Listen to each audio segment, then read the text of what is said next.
I'm honestly just I'm flabbergasted. Let's dive in. So today we got pretty big news about Blizzard updating Mythic Plus rewards and actually treating it as a form of active progression at endgame content, which is awesome. It's something that we've kind of been asking for a long time, and with Blizzard's earlier kind of statement on it, we thought it might not be happening with how the loot rewards were looking, but with this post that was posted just 12 minutes ago by Squishy, thank you, we are seeing that this is all great. So we're gonna go through, get out of here, Annie. We're gonna go through kind of everything through here. I don't feel like I need to read it because we're not in like elementary school. So first things first, something that they're going to be addressing is the seasonal dungeon rotation. There's a few things that they're kind of commenting on here, but it's stuff that we've heard before. We have the pool that's changing. So instead of getting, you know, the 8 Dragonflight dungeons for the first, 3 seasons or 4 seasons, we are now going to get 4 Dragonflight dungeons and 4 other dungeons from previous expansions for the first season. And then in the next season for season 2, they're going to flip that. And then after that, we don't know what's going to go on, but more than likely they might flop it back. I'm not really sure. We'll see. But for the most part, they had a few goals in mind with this. They want to address the issue of farming the same content just at a higher item level every single patch, which to me, of course, makes sense.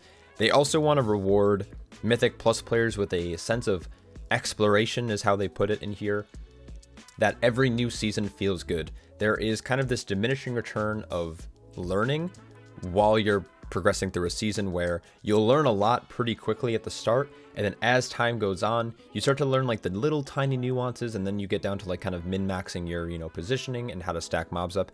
But outside of that, most players can figure that kind of stuff out over the course of a season. So instead of then just bringing all that knowledge into a new season, we're now going to have an entirely new pool, similar to how we saw in at the end of Shadowlands, which honestly, when I was first pretty skeptical of the new season going into Shadowlands Season 4, but I actually really enjoyed the new pool.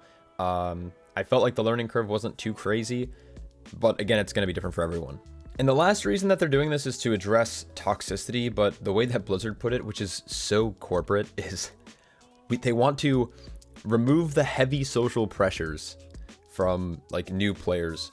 So when a new season starts, especially in Shadowlands or even BFA as an example, you would go into maybe Season 2 or Season 3, and the players who have been playing the whole time, they knew the dungeons. But new players who were coming into Season 3 for the first time didn't know and have that 1 year of knowledge already built up from playing the dungeons. So they want to try to address that learning curve and kind of put everyone on an equal playing field. Similar to Raid, they use Raid as an example.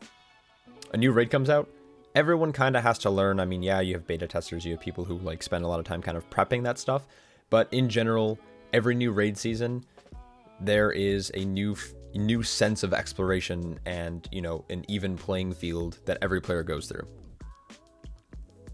So all in all, I think the dungeon rotation, I think it's fine. I'm a little bummed out that we're getting 8 new dungeons in the, for Dragonflight, but we're only able to actually run 4 of them, but eventually we will. So it's kind of like pick your poison, but I'm okay with this.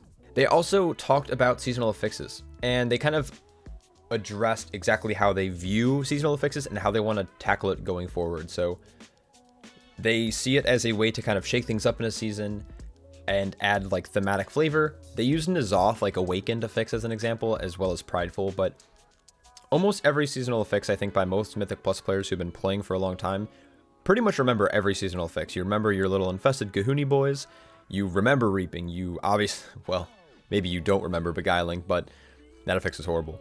But it's pretty impactful on the thematic design, and they want to continue that going forward. And they also view it as a great way to try out new ideas and experiments, and kind of treat it as like a sandbox style where they do a lot of their testing on live servers.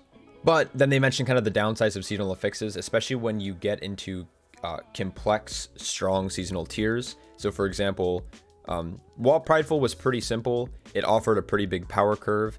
And same with like things like the Woe Relic or the Relic giving cooldown reduction. So a lot of these seasonal affixes have actually given us a pretty massive power increase while in the dungeon. They're going to try to move away from that, making them a little bit more thematic for each season, and not really affecting your entire power level.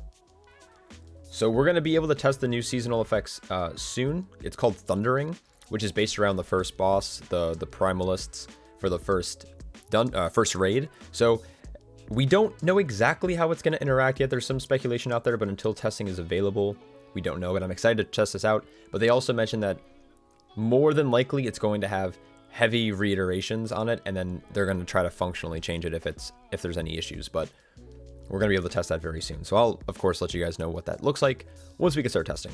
The third thing that they've kind of addressed here is going to be actually the rewards for players, which by all means, this is extremely welcomed.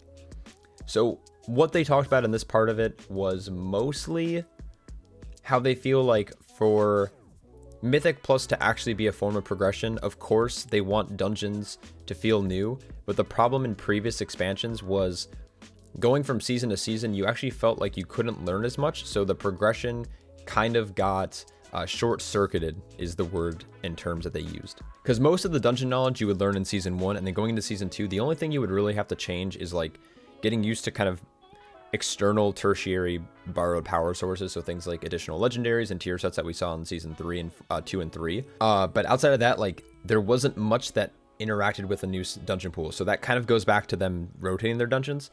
But also they want to make it a little bit more difficult for you to progress through the ladder of keystone levels, but in turn they're going to give us a higher item level, which is great. So let's go over that.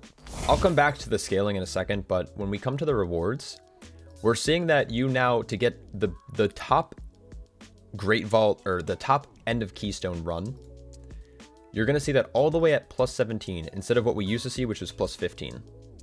And 402, this is heroic item level.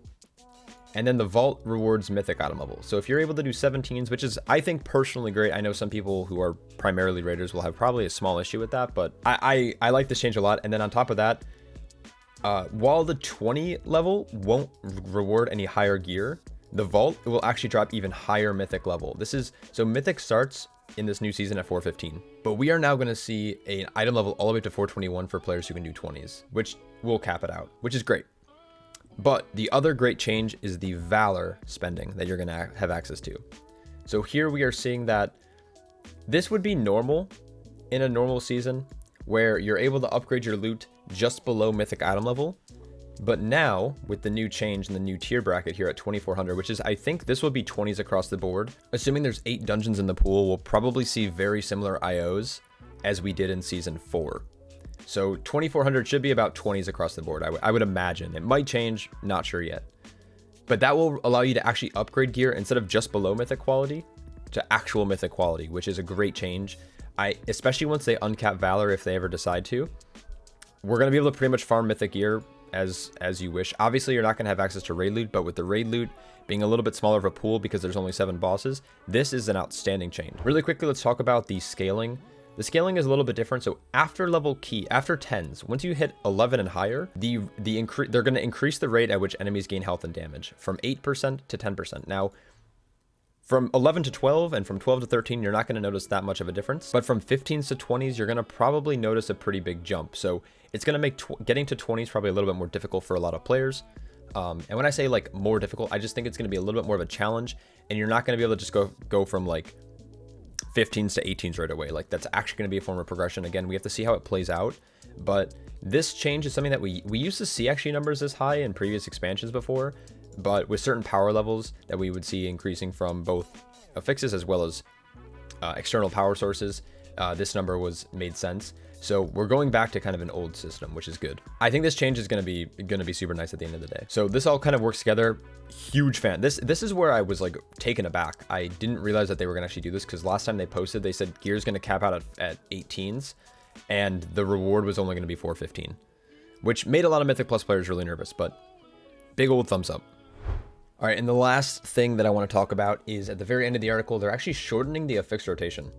So a couple weeks ago, we noticed that Necrotic and Inspiring weren't being data mined in the pool for affixes. And actually what that means is, at first, personally, I thought they were going to maybe do like this weird like affix rotation thing based on seasons. But as of now, it looks like they're just removing them, but they did use this word like taking a vacation.